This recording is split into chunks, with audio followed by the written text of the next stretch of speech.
दोसर का चीज रोजगारी रोजगारी में अगर काम कर दी तनी, आर्थिक क्रांति अगर हम अपन समाज में लिया दी तनी, तो हमरा ख्याल से शिक्षा स्वास्थ्य जैसन चीज सजिलो तरीका से हट सकता।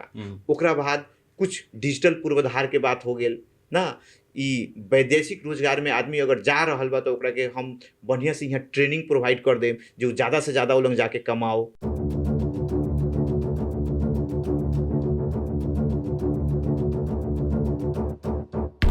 नमस्कार, हम रमेश ठाकुर। पीएसआर पॉडकास्ट के ई एपिसोड में अपने सबके स्वागत बा। आज हमनी के साथ में अतिथि बारन बारा जिला महागढ़ीमाई निवासी खल्ती ऐप के निर्देशक अरविंद शाह जी। सबसे पहला उनका स्वागत कर जाओ। दाजू स्वागत बा अपने। नमस्ते, धन्यवाद। का हो रहा बा आजकल डिजिटल वर्ल्ड से फिजिकल वर्ल्ड में, मतलब डिजिटल टेक्नोलॉजी से आजकल फिजिकल गांव घर घूम रहल बानी, बड़ा बढ़िया फील हो रहा बा। अपने ही 12 क्षेत्र नंबर 2 से चुनाव लड़े के भखर घोषणा भी कैले बनी। तो अब चुनाव तो अपने लड़े लगी काठमांडू से चलायल बनी यहाँ, अपने के घर भी यहाँ बटे। लोग कैसे चिन्ही अपने के मतलब कम से कम परिचय तो लोग तो के जाने के तो पड़ी जी कि अरविंद शाह के हवन, कैसे बुझी लोग? सबसे पहले कथी पूछे के पड़ल कि अरविंद शाह कोनो दोसर ग्रह के आदमी ना बारन। अपने ही के गांव, अपने ही के समाज, इवन अपने ही के खेत खरिहान के एगो लड़का है।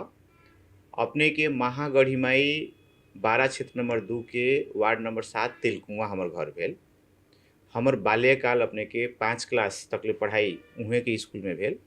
8 क्लास तकले श्री तीनचंद्र कलैया में, SLC माई स्तन विद्यापीठ में, +2 अपने के हरी खेतान में, bachelor computer engineering Pulchowk engineering campus में, मास्टर डिग्री ग्रामीण विकास में पाटन कैंपस में, PhD अभी कर रहा बानी सेंट्रल यूनिवर्सिटी त्रिभुवन यूनिवर्सिटी के सेंट्रल डिपार्टमेंट में काठमांडू कीर्तिपुर।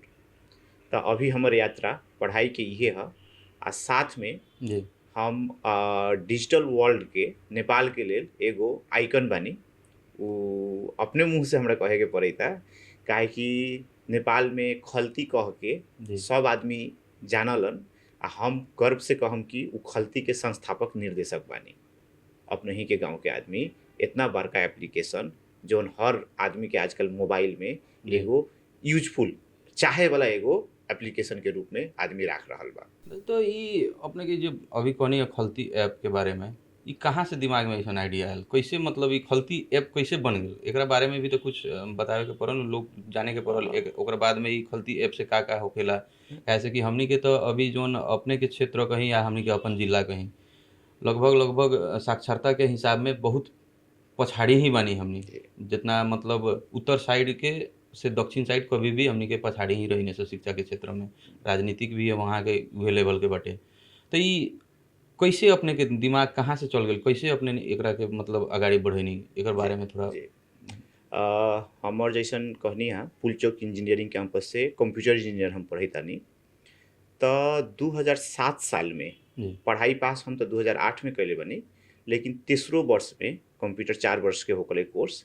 तो तीसरका साल में हम जानकी टेक्नोलॉजी कह के साथी सब जोड़े मिल के हमारे क्लासमेट मनीष मोदी, अमित अग्रवाल, ध्रुव अधिकारी जोड़े मिल के हमने जानकी टेक्नोलॉजी कंपनी एगो दर्ता कैनी सब। वो कंपनी के पहिलका प्रोडक्ट स्पैरो SMS कह के बा, जौन अपने सब बुझत हो कम पहले SLC के रिजल्ट कलिया तक आवे में 2 दिन 3 दिन लग जाए आ 10 रुपया दे के SLC के रिजल्ट देखे के पड़े।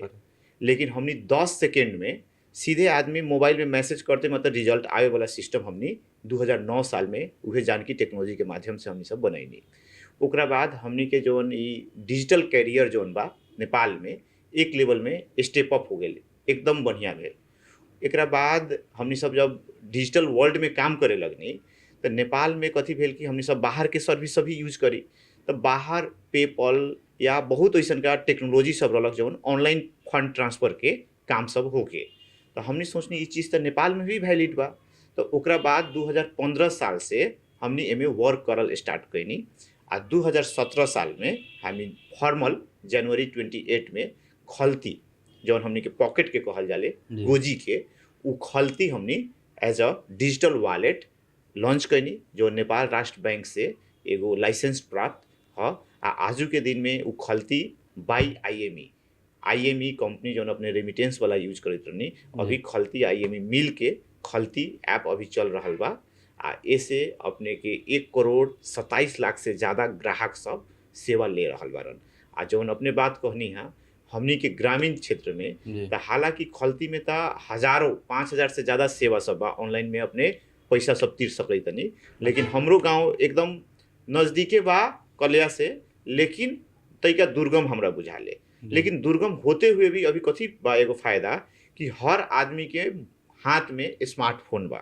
जी आ उ स्मार्टफोन बाबू ना चलावे सकैता लेकिन उनकर बेटा चला रहल बा। तो बेटा आजकल घरे बैठल बैठल बिजली के बिल तीर के जौन 25% तक ले पेनाल्टी जौन रहलक उ पेनाल्टी के 2% रिबेट ले रहल बा आदमी जल्दी से। मतलब शुरू में कथी हो के समय में बिजली के बिल ना तिरला से पेनाल्टी लागे, जी लेकिन एक हफ्ता के भीतर में बिजली के बिल अगर तिरई तनी अपने तो अपने के 2% छूट देवले। छूट दो तो पहले खलती ना रहलक तो अपने के 25% पेनाल्टी तिरे के पड़े। आ खलती होला के कारण से अब अपने के कथी हो रहल बा 100 रुपया में जमा 98 ही रुपया तीर रहल बनी अपने। तो खलती एगो बहुत बड़का कंट्रीब्यूशन हमरो गांव के आदमी के कहले बा, सारा नेपाल में तो ओकर इम्पैक्ट है ही बा।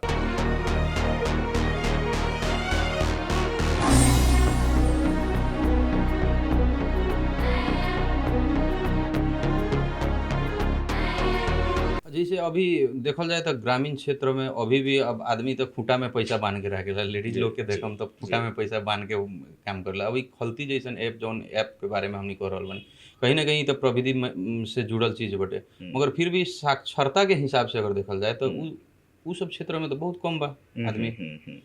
तो ई कैसे मतलब वहाँ के आदमी के अपने वहाँ प्रविधि के बात करम मगर वो आदमी तो बुझे ना सकी, तो कैसे बुझा रहल बनी अभी गाँव जो अपने भल कहनी है कुछ गांव घर दौड़ाहा में रहनी है तो ये सब चीज कैसे बुझा रहल बनी?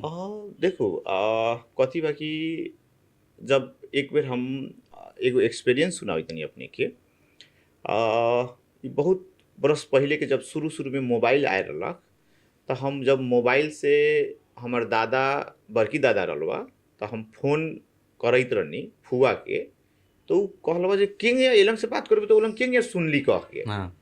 लेकिन आजू अपने देखम तब सबके घरे घरे मोबाइल उ बूढ़ होके त आ जवान होके त लइका होके त कौनो आदमी मोबाइल के प्रयोग कर रहल बा। तो प्रविधि ऐसन चीज है जे आदमी के आवश्यकता अनुसार वो अपने आप सीखते जाले। तो आदमी आजू के दिन में खलती कम से कम मोबाइल में इंस्टॉल हो गए ओकर पोता स्टार्ट कैलक, लेकिन तैका दिन में दादी भी प्रयोग करे लगी ना। तो ई कोनो मतलब एकदम आजुए के बिहान में परिवर्तन ना होई, काहे कि हमर समाज अभी भी लिटरली तैका लिटरेसी में डिजिटल लिटरेसी में बैकवर्ड ही है, लेकिन उस समय आई। हालांकि अभी हम जौन समाज में परिवर्तन होए के चाही जो ना हो रहल बा तो उहे चीज़ के चिंतन करके अभी गांव दौराहा में बनी, काहे कि हमर खलती के प्रयोगकर्ता शहर में बेसी बा आ गांव में कम बा। अगर नेपाल के हम विकास के मॉडल में आगाड़ी बढ़ावे के चाही तनी तो डिजिटल प्रविधि के प्रयोग एकदम जरूरी बा। आ ओकरा लेल खाली डिजिटल प्रविधि के विकास कैले से ना होई कि उ डिजिटल प्रविधि के प्रयोग गांव के आदमी के करे के पड़ी। आ गांव के आदमी के करे के लेल हमनी ऐसन एक्सपर्ट आदमी अगर संसद में बने तनी प्रतिनिधि सभा सदस्य में तो उ लेवल के पॉलिसी बना के हमनी गांव घर में डिजिटल लिटरेसी के चीज सब डिजिटल प्रविधि के किंग या विकास हो सकता। आदमी घर में बैठले बैठले नेपाल के सब सेवा सब किंग या उ क्लिक मोबाइले में ले सकता, कलिया वीरगंज काठमांडू ना जाए के पड़े। तो उ लेवल के सेवा के हम परिकल्पना करके अभी गांव घर घूम रहल बनी, आदमी के बुझा रहल बनी। आ हमरा आशा बा कि हम आदमी के अगर बढ़िया सेवा देवे के हम अगर प्रण रखले बनी तो आदमी हमरा पर विश्वास रख के ही हमरा के सहयोग करेला इच्छुक बारन। के उम्मीदवारी लगभग घोषणा हो चुकल बटे उज्यालो पार्टी से जी।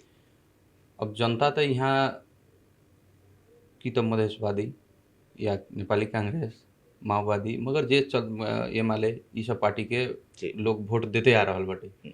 अब नया पार्टी के संभावना, नया पार्टी से अपने उम्मीदवार बनल बनी, संभावना कितना देख रहल बनी एकर कि वोट दी देखो आदमी को?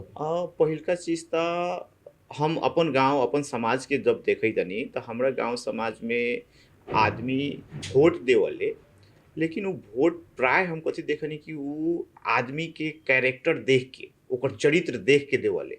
पार्टी सेकेंडरी बात बा। अगर आदमी बढ़िया बा तो ओकरा आदमी वोट देवले, पार्टी कोनो काहे ना होको। हमर एगो अनुभव। दूसरका एगो चीज अपने जौन कहनी हा, कांग्रेस होके, एमाले होके या पुरानका कोनो दल होके, तो एमे कथी बुझे के पड़ल कि कांग्रेस रहलक, बाद में एमाले अयलक, आदमी ओकरो के वोट देलक, बाद में माओवादी अयलक, ओकरो के वोट, उहो तो नया पार्टी अयलक, ओकरो के देलक, जी। बाद में राष्ट्रीय स्वतंत्र पार्टी अयलक, ओकरो के वोट देलक, फोरम अयलक, ओकरो को वोट देलक। कथी बा कि जनता परिवर्तनशील है। जनता के चाहना कथी है, पार्टी ना। अगर कोनो भी पार्टी कुछो भी खुलैता, अगर व्यक्ति बढ़िया आ रहल बा तो जनता आँख मुन के ओकरा के जिताई।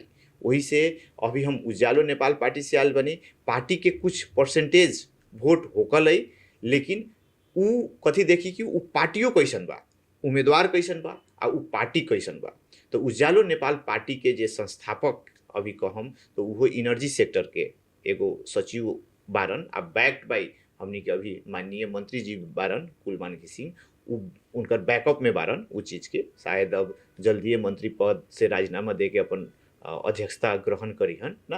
आ ई पार्टी में अगर देखल जाए तो विज्ञ सबके टोली बा, जवन अपन खाली विज्ञता, पढ़ाई के विज्ञता ना कि काम क के उ अपन विज्ञता दिखा दिल बा नेपाल में। आ उ आदमी के जोन टीम बा तो जनता एगो हमरा पर ता विश्वास करबे करी, आ साथ में उज्यालो नेपाल पार्टी पर भी बहुत ज़्यादा विश्वास करी, हमरा आस बा। अपने के मतलब खास में 2 नंबर निर्वाचन क्षेत्र से चुनाव लड़े के मकसद का बाटे? यहाँ काहेला चुनाव लड़म अपने? अपने तो इतना अच्छा खासा मतलब काम कर रहल बनी, कमा रहल बनी, जी ई काहे लागी चुनाव लड़म? देखू कथी होकल कहल जाले गांव घर में, चिड़ई केतनो उड़ी नो तो धरतीये के धरती आस है। करी। तो धरती के माया नो आदमी के कब होकल है, जब हम पढ़त रहनी तो हमारा सबसे बड़का कथी रहला कि पढ़ाई पढ़ाई पढ़ाई में कूदनी कि हमरा पढ़े के बा। ओकरा बाद आदमी के कथी हो गेल, काम हो गेल। तो काम करते करते वही समय में ओकर बियाह भी हो जाले, बाल बच्चा हो जाले। तो ई जौन अभी के हमर उमेर बा, तो समझू जे हम पढ़ाइयो कर लेनी बनी, हालांकि अभियो पढ़िए रहल बनी, लेकिन उ पढ़ाई डे टू डे पढ़ाई नहीं है, हमर पीएचडी कर रहल बनी।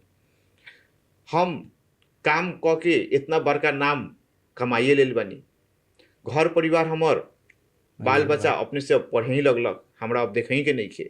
तब आदमी के जब माइंड फ्री होकल है तो दिमाग में एगो केमिकल लोचा थपा गेल बा। उ कथी बा कि जौन गांव में जौन आदमी सब हमरा के कन्हैया बोक के खेलैलक कूदैलक, आजू वो गांव के आदमी के बुखार लाग जाता तो सीटामोल किने के पैसा नहीं खे, कहेला मधे सुगम बा। लेकिन हमनी के गांव घर में इतना गरीबी बा जे एगो सीटामोल किनम, जाके डॉक्टर से चेक कराएम, जाके लैब टेस्ट कराएम, तो हमरा कथी हो जाई, पैसा खर्चा होई, हमर खेत बेचा जाई, हमर बउआ के खाए पिए ला ना होई। वो कारण से आदमी छोट छोट रोग अपना देह में रख के बड़का रोग बना दे रहल बा, अब बेचारा कमे उम्र में मृत्यु के शिकार हो रहल बा। तो ये सब चीज़ जब हम सोचनी तो कहनी भाई अपन जिंदगी ता सब कोनो जी लेवले। हमनी पढ़नी तो कथी कहल कि आदमी सर्वश्रेष्ठ प्राणी है। तो जब हम सब श्रेष्ठ प्राणी में पढ़े तनी तो हम सर्वश्रेष्ठता के उदाहरण काहे ना देम। जब हम पढ़ाई में अव्वल बनी, काम में अव्वल बनी, अपन घर परिवार के व्यवस्थापन में अव्वल बनी, तो हमरा एगो जिम्मेवारी कथी बा कि हम इस समाज के भी परिवर्तन कर सकतनी। आ ओसे एगो आदमी ना कि हम पूरा 12 क्षेत्र नंबर 2 खाली ना कि पूरा नेपाल में ही हमर योगदान जब राजनीति के थ्रू हम बहुत बड़का परिवर्तन के आस रख ले बनी। सब आदमी के दैनिक जीवन में एकदम व्यापक परिवर्तन के हम आस रख ले बनी।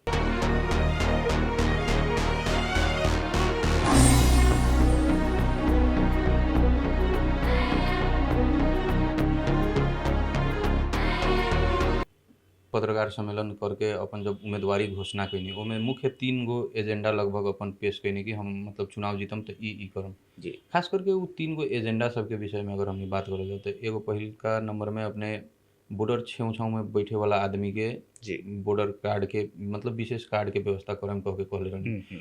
ऊपर भी आदमी ट्रोल कर रहल बाटे। एकदम तो उ एकदम खास का हो मतलब अपने के जौन एजेंडा हो ओकर बारे में एक बार और हमनी के मतलब बताई ना। देखो हम जैसन एगो चीज कथी देखनी पहाड़ में अगर अपने देखम तो वहाँ अगर पानी के स्रोत बा जी विद्युत उत्पादन हाइड्रो अगर बन रहल बा तो जौना ठाउँ में हाइड्रो बनले तो कथी नियम बा कि वहाँ के जौन जनता बा उ जनता के उ हाइड्रो में शेयर मिले के शेयर चाही। में उ जनता के 24 घंटा बिजली होए के चाही। उ जनता के बिजली के दर सस्ता होए के रास्ता चाही। होके जहाँ हाइड्रो बा हमरा लंग हाइड्रो नहीं के हमरा लंग कथी बा बॉर्डर बॉर्डर बा। तो जब हमरा लंग बॉर्डर बा तो सरकार हमरा जोरे तो बेईमानी तो ना करी नु, उ तो हमर अधिकार के बात बा नु। तो हमर अभी तक लेके जो नेता सब रहलक उ सुते वाला नेता उ सबके थाहे नहीं के कि हम नेता काहे ला बनी प्रतिनिधि सभा सदस्य बन के हमरा आवाज कहाँ उठावे के बा ओकरा सेंसे ना बा हम कहम। तो उ चीज के परिवर्तन करे के लेल हमहू बहुत ट्राई कैनी उ आदमी सब जोरे बैठ के बात करे के भाई हई सब चीज मुद्दा उठावे के पड़ल लेकिन बोले के कैपेसिटी नहीं खे। डेरा ले उ आदमी काहे कि हम कुछ बोलम प्रश्न पूछ दी तो ओकरा के हम केंगे आंसर करम तो उ डर से उ बोलबे ना करले। आ हमनी के गांव समाज कथी कर देवी माया क के दाया क के वैसन का आदमी के जिता दी आ यहाँ लाठी खाई एनहू के पुलिस से आ ओनहू के पुलिस से। तो ई कथी है बॉर्डर कार्ड ई एगो सहूलियत कार्ड है जौन हमनी के बॉर्डर के साइड में जे हम सब जनता सब बैठल बनी जौना आदमी के बॉर्डर के कारण से समस्या भी बा। तो हमर चाहना कथी बा कि बॉर्डर से खाली समस्या ना कि उ बॉर्डर से फायदा भी होए के पड़ल। तो स्पेशल बॉर्डर कार्ड उससे कथी हुई कि मानू कि कोनो आदमी के हम अगर बॉर्डर कार्ड नेपाल सरकार आ इंडिया सरकार अगर मिल के उ बॉर्डर कार्ड हम बनवावे ला हम ओकर एथी ले रहल बानी परिकल्पना ले रहल बानी कि हम ओकरा ला लड़ाई करम ना। उ अगर बॉर्डर कार्ड बनैता तो डिजिटल कार्ड रही। कोनो भी आदमी के खेत कितना तो 1 कट्ठा के अगर हमरा अगर दू बोरा यूरिया अगर देवे के बा या उ ओकर घर परिवार में इतना सदस्य बाटे तो 5 किलो चीनी 1 महीना में देवे के बा। तो बेसिक चीज सब कथी कथी चाही ओकर परिवार के संख्या ओकर खेत के चीज के अनुसार उ एगो डिजिटल टेक्नोलॉजी में एंट्री रही। उ कार्ड में QR रही। उ बॉर्डर पर जाई स्कैन करी एंट्री कैलक सामान किन के आई स्कैन करी ठक्के कौन कौन सामान किन लेबा ओहू लंग उ सिस्टम रही का डिफाइन कर गेल रही कि हई ठाव से अगर किनबे तबे बॉर्डर पर हम पास करे देम ना। तो उससे कथी हो जाए कि सामान के क्वालिटी में भी नो कम्प्रोमाइज पैसा के रेट में भी नो कम्प्रोमाइज आ जौना के जितना कोटा बा उ कोटा में ओकरा कथी मिल गेल सहूलियत मिल गेल। आवे जाए ला ओकरा कबो चेक ना करी ओकरा से अलावा अगर उ सामान ले आवल तो सरकार कथी करी उ आदमी के मतलब कर जो लागे वाला बा टैक्स कस्टम टैक्स लागे वाला बा उ ले सकैता ना। तो ई बॉर्डर कार्ड कथी है कि एकदम सुने में आदमी काहे कि कथी है टाइप के बुझा रहल बा ई एकदम सजिलो चीज है आ सजिलो तरीका से इम्प्लीमेंट हो सकैता। खाली कथी है कि हाँ ई इम्प्लीमेंट करे के एगो दृढ़ता होए के पड़ी आ उ होते मात्र उ पॉसिबल हो जाए बॉर्डर कार्ड। अपने जौन बॉर्डर कार्ड के बात कर रही थी यहाँ तो आदमी कहता है कि मतलब चुरा के जब सामान आइए जाला बॉर्डर में तो ई कार्ड के बनावल कौन जरूरी आदमी सब अपने के ट्रोल भी कर रहल बाटे। ना देखो अब चुरा के ना कहू उ कथी कहू कि हमनी के एगो अधिकार बा उ हिसाब से हमनी लेके आईने ना। फिर भी भंसार छली के मने घुमावरो बाटो सब बानू तो चोरी के भंसार छली हम ना कहम सरकार हमनी के उ अधिकार देवे के चाही। उ अधिकार सरकार ना देला के कारण से हमरा घुमा के लेके आवे के पड़ैता। हमर खाली बात कथी बा कि उ जौन अपने घुमा के लेके आ रहल बनी उ शान से लेके आऊ अपने के घुमावे के ना पड़े अपने शान से लेके आऊ। काहे अपने घुमा के लिए आए उ अपने के अधिकार बा उ अधिकार अपने से छीनल गेल बा उ अधिकार हम देवे के चाही तनी कि अपने बॉर्डर के आदमी बनी तो अपने ला स्पेशल बॉर्डर कार्ड होए के चाही। आ उसे अपने के दैनिक जीवन में परिवार के संख्या खेत के क्षेत्रफल अनुसार अपने के चाहे वाला जोन चीज बा उस सहूलियत रेट में अपने लेके आएम। अपने के सरकार उतना तकले में कौनो समस्या ना करी। जैसे अपने विदेश जा रहल बानी तो कथी बा नियम 50 ग्राम 50 तक लेके सोना अपने लेके आ सकई तनी, अगर महिला बानी तो पुरुष बानी तो 25 ग्राम तक लेके आ सकई तनी। तो विदेश जा रहल बानी आवेला उ सब ला धनिक आदमी ला सोना लियावेला अपने के सहूलियत उ लाखों रुपया के आ जाबो अपने बॉर्डर में रह रहल बानी, पिटाई खा रहल बानी, धूरा खा रहल बानी आ अपने के 1 लाख रुपया एक बरस के, 2 लाख रुपया एक बरस के अगर सामाने लियावे के पड़ गेल तो अपने के डंटा चलाई तो ई त बढ़िया बात नानू हो गेल। तो ई कहा हमनी के अधिकार बा, कथी बा की समस्या की मांगे वाला हमनी के चुप्पा हो गेल, ओकरा थाहे ना भेल जे कथी मांगे के बा आ हम काहेला नेता बनल बानी। तो ई बात कोनो कथी बा कि पहले ही उठे के चाही जौना चीज के हमरा उठावे के पड़ रहल बा। आ हमरा था बा कि हम काहे उठा रहल बानी कि हमर गांव के सब आदमी के ई समस्या बा आ ई समस्या अगर हम समाधान कर दैतनी तो ऐसे हमनी के घर गांव घर में खुशहाली आ जाई, उ लुका छिपा के आवे वाला धंधे हटा जाई, पिटाई उटाई वाला धंधे हट। एकरा बाद अपने के प्लानिंग का बाटे और का करूँ क्षेत्र में? एगो तो देखनी हमनी के जौन पहलहू अपने के हम कहनी है कि गांव में ई जौन आर्थिक अवस्था आदमी के गरीबी जौन बढ़ते जा रहल बा, ई सबसे बड़का समस्या बा। गरीबी के कारण से शिक्षा के स्तर बिगड़ते चल गेल। आदमी अपन निर्णय जैसन हम अगर गरीब बानी तो हमरा के कथी बा कि 5 रुपया में हमरा के आदमी किन लेता, 5 रुपया के लोभ में हमरा के फर्क कर देता। गरीब बानी तो हम देख रहल बानी हेलन गलत बा तो पर भी हमरा बोले के हिम्मत नहीं खे, तो बोले के हिम्मत भी कथी देवले आदमी के पैसा देवले। तो पैसा अपने के स्वतंत्रता दी, अपने के लाइफ के बोले के डिसीजन करे के, अपने के जो गुलामी मानसिकता हो से अपने के बचाई। वही से हम आर्थिक क्रांति के लेल सबसे पहले समाज में हर घर में रोजगारी के एगो हम ई नारा लगैले बनी अपन 12 क्षेत्र नंबर 2 विशेष करके। तो ई हालांकि हमू देखनी फेसबुक में बहुत आदमी हमरा के ट्रोल कर रहल बा, लेकिन संभव ना बाटे। हाँ एमे हम कथी कहम, हर घर में एगो रोजगारी कहल चीज हमनी के कथी बुझे के पड़ल कि ऑलरेडी मानू कि 15,000 20,000 अगर घर बाटे ना, 15-20 हजार घर बाटे तो ऑलरेडी तो कम से कम 30% 40% आदमी तो रोजगार तो होबे करी। तो बाँचल कितना 60% भेल ऑलरेडी तो है ही बा। तो फिर ओकरा में तो हमरा रोजगारी के तो समस्या ना नु बा। अब बाकी कितना भेल, अब उ बाकी में हमनी के रोजगारी कहल चीज हमनी के कथी ना बुझे के पड़ल कि सरकारी नौकरी ना बुझे, सरकारी नौकरी पहिल चीज। रोजगारी कहल चीज आदमी सेल्फ एम्प्लॉयमेंट भी हो सकता, आमदनी के स्रोत बढ़ावे के बा हमरा। उ आदमी के कृषि के व्यवसायीकरण से हो सकता, उ आदमी के दुकान खोले के लिए सहूलियत ऋण देवल जा सकता, उ आदमी के वैदेशिक रोजगार जा रहल बा तो स्किल्ड दे सकल जाता कि जो वैदेशिक रोजगार में तो 25,000 40,000 में ना कि तू स्किल लेके जेबे तो 1 लाख के पैसा कमो कह के हम दे सकतानी। उहे आदमी के लो स्किल ट्रेनिंग दे के यहाँ प्लम्बर से लेके ब्यूटिशियन से लेके सब चीज़ बनावल जा सकता। इस ठाव में हमनी के जौन मानो कि बड़का बड़का इंडस्ट्री बा, गोलियान होके तो, गोलछा होके तो, या CG चौधरी ग्रुप होके तो, हम तो काठमांडू में रहल बनी सबसे कनेक्शन बा हमरा ना, IME होके तो उ आदमी के ए ठाव में लिया के हम फैक्ट्री इस्टेब्लिश कर सकते। देखो तो अपने के 12 क्षेत्र नंबर 2 में फैक्ट्री खोजम तो ना मिली ना, तो काहे ना मिली कि यहाँ के जो नेता सब कहियो इनिशिएशन ना कैलक, सब चीज़ सरकारे तो ना करी नु। अगर हम 12 क्षेत्र नंबर 2 के प्रतिनिधि सभा में अगर जीते तनी तो हम तो एक के इजिली, काहे कि हम इतना साल से काठमांडू बनी तो जितना बड़का ग्रुप बा, कोनो भी इंडस्ट्री के कोनो भी बड़का प्रोफाइल के आदमी बा, सबसे हमर कनेक्शन बा। हम तो सीधे जाके अप्रोच करम कि हई ठाव में फैक्ट्री लगावे के बा, अपने के सुरक्षा के गारंटी हम देम। उतना देते मात्र उ तो खुशी तो व्यापारी बा नु, सुरक्षा के गारंटी देते मात्र ओकर इंश्योरेंस से लेके सब चीज़ हम अगर दे रहल बनी तो उ तो आदमी बिहाने के दिन में आके यहाँ फैक्ट्री लगाई नु। तो फैक्ट्री एगो फैक्ट्री लगाओ तो 4 से 5 से रोजगार तो वही दे दी। उ अगर फैक्ट्री में कोनो सामान उत्पादन करे तो सामान बेचे वाला दुकान फिर रोजगारी हो जाए, उ सप्लाई करे वाला ड्राइवर रोजगारी हो जाए। तो अगर देखल जाए तो कोनो बड़का भारी चीज नहीं है। आदमी रोजगारी कहते मतलब कथी बुझ रहल बा कि सरकारी नौकरी ना, एगो फैक्ट्री खोली उसे कथी होई कि दुकान खुली, उ सब हमरे एम्प्लॉयमेंट जनरेट करे के नहीं है। वो ठाव में आदमी अपने आप एगो दुकानों खोली तो उमे कोनो आदमी के कामदार बना सकता, सेल्फ एम्प्लॉयमेंट अपना आप हो सकता, वो अपने आप एम्प्लॉयमेंट जनरेट कर सकता, रोजगारदाता हो सकता। तो इहो एकदम सजीलो बा हमर कैलकुलेशन। आ जरूरी नहीं कि हमारा 5 बरस, आदमी तो कही 5 बरस में ना होई, हम तो कहम हम 2 बरस में कह देब, 2 बरस में हम कह देब ना। हमरा था नु खलती ऐसा संस्था हम चला के आजू के दिन में अगर देखम तो 300 से ज़्यादा तो हमरा लोग प्रत्यक्ष दिन काम करले वहाँ आदमी ना।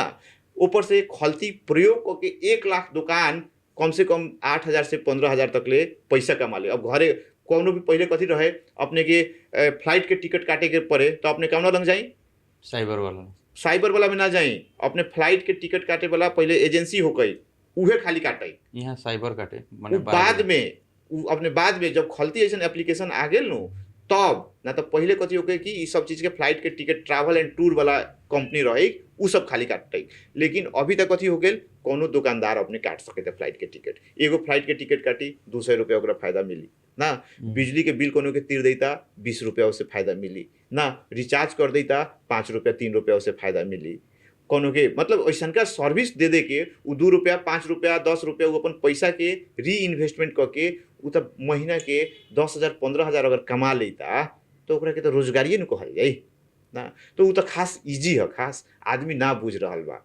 उहे हमर एकदम बात बा कि ई ट्रोल बनावे के बात नहीं के, ई साथ देवे के बात बा। हम हिम्मत कैले बनी, हमरा लंग विजन बा आ हमरा था बा कि एकरा ला ज़्यादा समय ना लागी।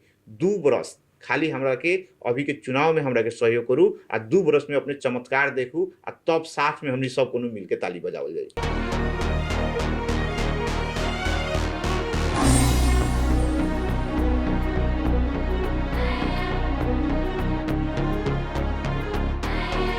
साथ काहे ला दी लगानी कथी बा अपने के उ क्षेत्र में लगानी भी तो नहीं के लोग तो उहे नहीं कर रहल बाटे लगानी कथी बार जइन करा के हम वोट दे।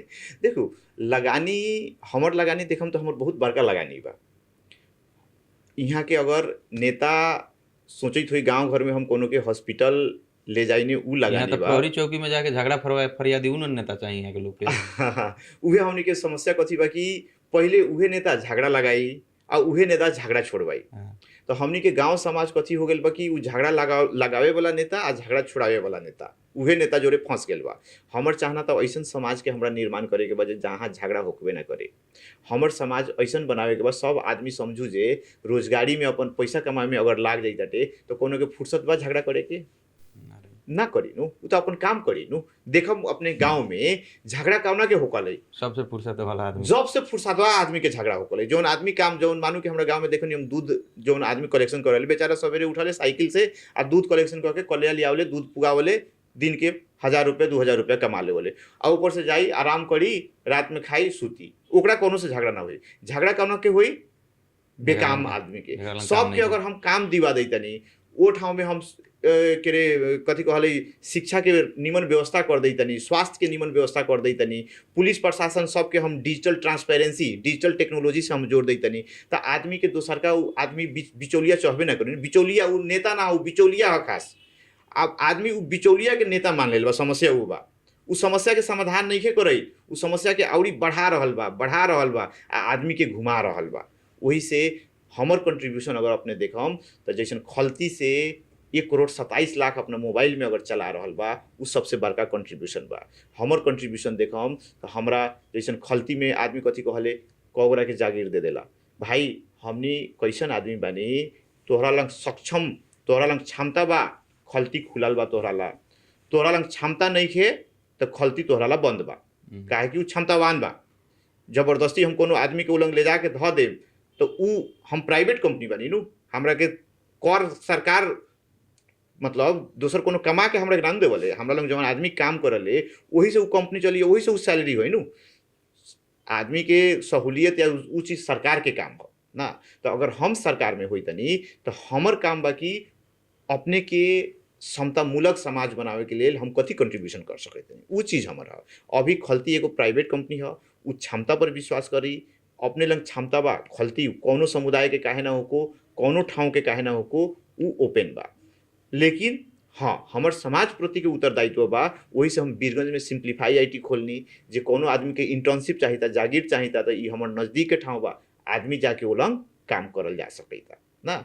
हम गाँव में कृषि के काम कैनी जे आदमी देखा खेती हेंगिया करल है ओती जुगा अपने के हम एगो एग्जाम्पल देम। उस समय में जेंगे अभी आदमी केंगे कही था इम्पॉसिबल बा, रोजगारी केंगे हो इम्पॉसिबल बा, बॉर्डर कार्ड केंगे हो इम्पॉसिबल बा।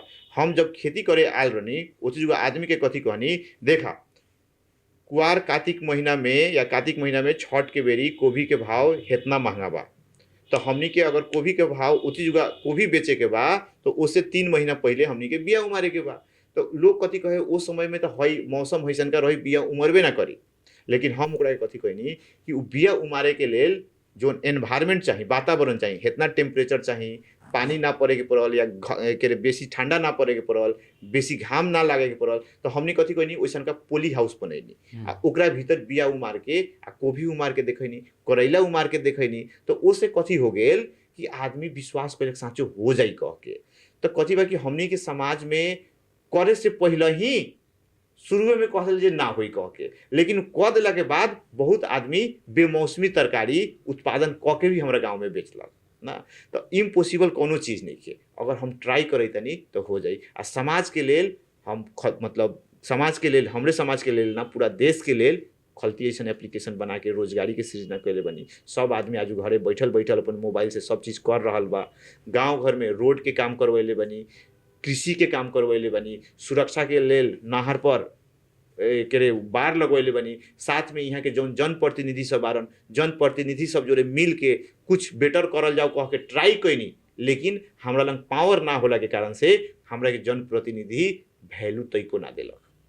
तो हम सोचनी जे अगर हमरा समाज के साँचो बनावे के बा तो ई फोकटिया जनप्रतिनिधि के नमस्ते कह के हमरा अपने आप इस समाज में जनता के सामने आवे के पड़ल। आ जनता लंग आवे तन तो जनता हमरा पर विश्वास करी, कही जे हाँ ई लड़का खलती ऐसा जब संस्था चला सकता तो हमनी के समाज के ई विकास कर सकी, उ कह के हमरा विश्वास देवे के ना पड़ी। उ आदमी हमरा के देखते मातर उ विश्वास जनता में जाग गेल बा। उ कोनो आदमी जौन विपक्षी आदमी सब बा, जौन फरक आदमी बा, उ आदमी एक दूगो आदमी वैसन का होई जौन ई क्वेश्चन पूछी कि समाज ला कथी देले बारा। काहे कि ई सब छड़लंग बा, पूरा देश बुझ रहल बा कि अरविंद पूरा देश ला इतना दे दिल बाटे, तो उ देश में हमरो समाज पड़ रहा है उ चीज के।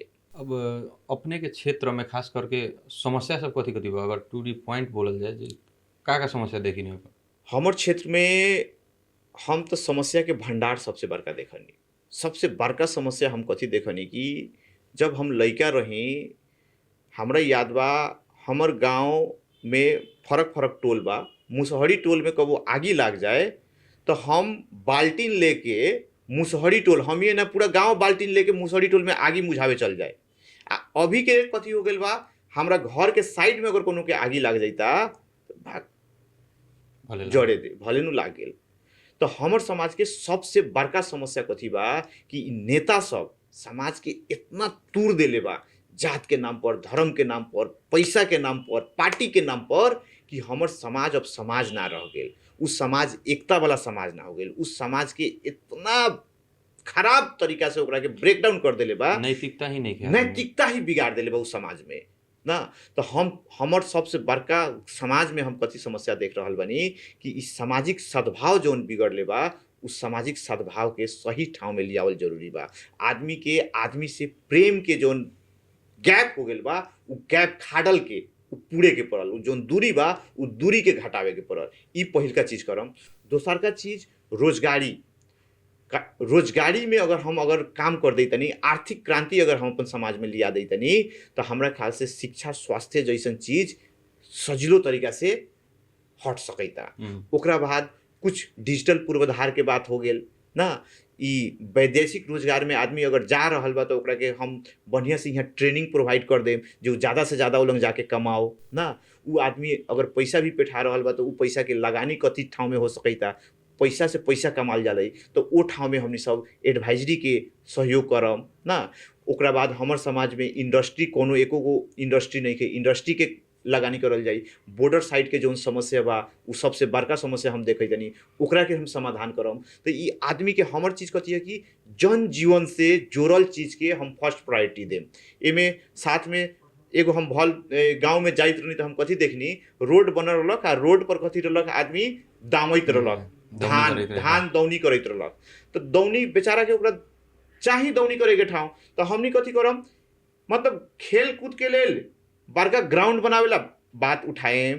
तो काहे हमरा एगो गांव में बड़का ग्राउंड हम नहीं बना सकत, ऐलानी जगह बा तो बड़का ग्राउंड नहीं बना सकत, और सब मतलब के छावनी से लेके सब चीज़ ना रख सकत नहीं, जो वही लंग आदमी दौनी करो, वही लंग सब चीज़ अपन स्टोर करो, पालो, तो वो चीज़ तो हम बना सकते बनी। तो मतलब खेल कूद के मैदान बनावेला हम बजट छुटिया सकते नहीं, तो किसान के दौनी करे वाला ठाव के लेल भी हम मैदान छुटिया ना। तो हमर प्लान कथी बा कि आदमी के जन जीवन में प्रभाव पारे वाला उस सबसे छोट छोट चीज हम करे के चाही तनी, जौना से ओकर जन जीवन एकदम हंसी खुशी से ओकर बीत जाओ। इहे बा हमर खास योजना सब। अब हमने ये कार्यक्रम के अंत में बानी अपने मतलब खास करके अब 12 जिला लगायत उस क्षेत्र के अपने के क्षेत्र के स्थानीय लोग के का कहेला चाहें? सबसे पहले तो हमर स्थानीय आदमी से जे बारन 12 जिला के ना, पूरा मधेश के होके, नेपाल के होके, सब आदमी अभी तक खराब प्रतिनिधि के कारण से पीड़ित रहलन। अब जेनजी के आंदोलन के बाद एगो युवा सब में त्याग के क्षमता हो गेल बा। उ युवा सब अब अपन स्वार्थ के लेल खाली नइखे जिए के चाही, इस समाज के लेल जिए के चाह रहल बा। तो उस समाज के लेल अब कथी करे के पड़ल कि उ अगाडि आ गेल बा। तो अब उ समाज भी उ आदमी के एक्सेप्ट करे के पड़ल आ उ आदमी के अब सहयोग करके आ सही ठाव में ले जाए के पड़ल। आ हम इतना विश्वास करे के चाही तनी कि हमरा ऐसन आदमी, पढ़ल लिखल आदमी जो काम करके अपन दिखा दिल बा, उ आदमी अब के दिन में इस समाज के परिवर्तन रातों रात कर सकता। उ विश्वास हम देवे के चाही तनी। टाइम देनी ओकर लागी बहुत बहुत धन्यवाद। अपने के भी बहुत बहुत धन्यवाद। बोलैनी हा, हमार बात राखे के एगो मौका देनी हा। साथ में प्रविधि मित्र सबके भी बहुत बहुत धन्यवाद।